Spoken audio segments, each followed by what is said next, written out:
El estudio del cambio estructural en economía se remonta a los inicios de la disciplina y se refiere a los cambios cualitativos que atraviesa la estructura económica a lo largo del tiempo. Desde la perspectiva de los estudios del desarrollo, se afirma que no da lo mismo cualquier estructura productiva, de modo que el estudio del cambio estructural se diferencia del estudio del crecimiento económico porque se enfoca en cambios cualitativos. No se trata de más de lo mismo, sino de qué combinación de actividades genera qué resultados en términos de estabilidad del crecimiento, dinamismo y distribución de la renta, entre otros. De manera simple, lo que se pregunta es en qué sectores se concentran las actividades productivas y especialmente cómo cambia esto a lo largo del tiempo. Existe hoy consenso que un cambio hacia actividades de mayor valor agregado y mejor calidad del empleo implica mayor aplicación de conocimiento, esto es, mayor creación y aplicación de innovaciones. Uruguay hoy atraviesa una situación singular de crecimiento sostenido por una década a tasas históricamente muy altas. El debate entre los especialistas se centra en la búsqueda de evidencia sobre si ese crecimiento refleja un proceso de cambio cualitativo que permita seguir creciendo o si se trata de un crecimiento basado en el mismo tipo de producción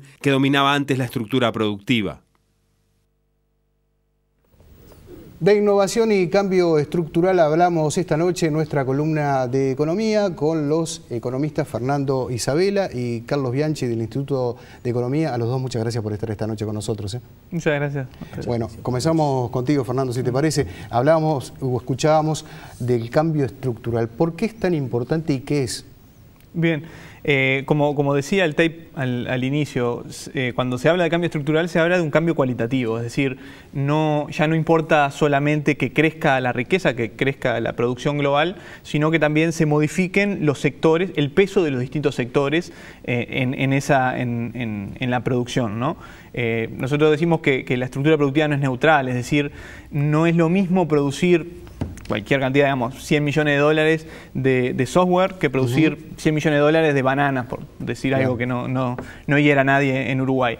No es lo mismo en términos de la cantidad de empleos que genera, de la calidad de los empleos que genera, de las oportunidades de incorporar progreso técnico, innovaciones tecnológicas, de mejorar el producto para acceder a otros mercados. Entonces, cuando pensamos en cambio estructural estamos pensando en eso, en cómo varían los distintos sectores dentro de la estructura.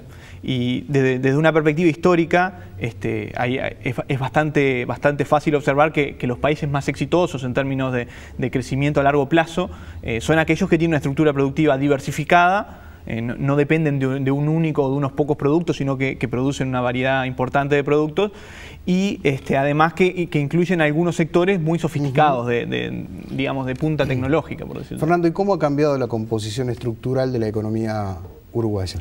Bueno, ahí con el gráfico que se puede ver, ahí lo que vemos varias cosas. Primero, lo que se ve es que la barra esa es cada vez más alta, eso lo que muestra es el crecimiento que ha tenido la economía, la suma de toda la producción.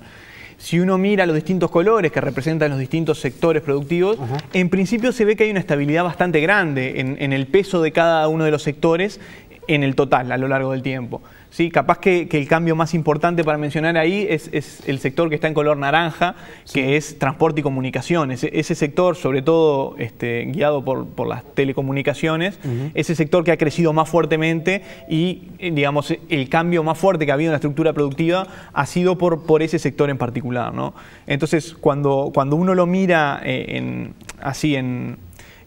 agregado, en grandes sectores, se ve una estabilidad bastante grande de no ser por ese cambio. Si después vamos al segundo gráfico, si hacemos foco en la industria manufacturera, lo que tratamos acá es, bueno, de esos distintos sectores que habían ahí, centrarnos en uno que es el más heterogéneo de todos. Aquí lo vemos. Ahí está. Lo que se puede ver, eso está un poco entreverado con mucha letra, pero a ver, contanos. Ahí lo que tenemos es la estructura dentro de la industria manufacturera a fines de los 90, en el periodo 97-99, y el dato más actual, es decir, la estructura en el periodo 2011-2013. Y lo que se puede ver, el cambio más llamativo es el sector azul, es el más grande, que es alimentos, bebidas y tabaco, que era más o menos un tercio de la estructura de la industria manufacturera en los 90 y que hoy en día es prácticamente la mitad. Es decir, hay un incremento muy fuerte de ese sector que hoy explica la mitad de la producción industrial. Otro sector que también crece es madera y papel, y la contracara a eso es el sector de textiles y vestimenta, que es el sector rojo que está ahí al lado, que se achica enormemente. Es decir, y el resto de los sectores más o menos mantiene la participación. Es decir, cuando uno mira en grandes sectores no se ven cambios importantes, pero cuando uno hace foco, en este caso en la industria, se ven algunos cambios de cierta magnitud, ¿no? Carlos, ¿y todo esto cómo es evaluado? ¿De qué forma? ¿Positivamente, negativamente?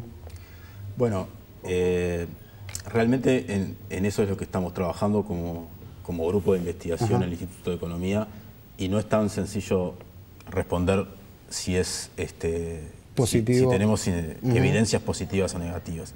Nosotros lo que vemos son, como dice un colega, algunas huellas de un cambio estructural que se ve en estas gráficas que explicaba Fernando, que pueden mostrar un cierto corrimiento o una cierta profundización en la industria manufacturera en sectores más vinculados a la producción primaria, a la producción agropecuaria.